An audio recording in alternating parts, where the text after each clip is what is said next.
अच्छा, जॾहिं आला बख़्शो खून थियो जी त सभिनी खे पको हुई त इहो खून जेको आहे सो कोहिरे करायो आहे। भले साबिती आहे की न आहे, पर खून उन ई करायो आहे। पोइ उन खे सभिनी चयो त तूं महमद अली जना खे पंहिंजो वकील कर। त जेके ओछा वकील हुआ चयूं हूअं न फाई ते चढ़ंदो त हीअं ज़रूरु चढ़ंदो, जना ही केस कोन खटी सघंदो। पोइ हिन खे ॾस मिलियो ॾियलमल लालवाणी जो, उन हिन जो केस खणो। सो उन ॾींहंनि में हिन खां 2000 रुपया ॾींहं जा वठंदो, 2000 रुपया उन ज़माने में।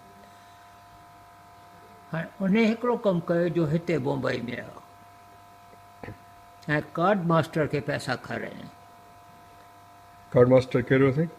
उहो उनजो जज हो उन वक़्तु सिंध में, अच्छा पर उनजा मुंबई में कनेक्शन्स आहे, सो हिते उनखे पैसा खारायो। सॼी जजमेंट लिखियलु हुन पुठियां ख़ाली लिखियईं not guilty, he is guilty, मथां ही इज़ नॉट गिल्टी। ऐं सभिनी चयो त हिनखे पैसा वठी हिनखे छॾियो आहे, बाक़ी हूअं छुटरो असुलु कोन हो। इहो कमु जेको कार्ड मास्टर कयो हो। हिन जो कोई सबूत आहे त हा? हिन जो कोई सबूत आहे? हा, सबूत आहे, कोई प्रूफ आहे हिन ॻाल्हि?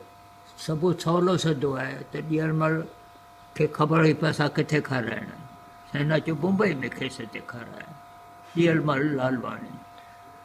इहो कॾहिं कार्ड मास्टर पाण मञियो त मां पैसा खाधा? उहो जेको सो जज हो, पारसी हो, ICS कैडर जो हो। जी, उन कॾहिं इहो तस्लीम कयो अॻिते हा? हली? उन कॾहिं चयो त मां खाधा हुआ पैसा?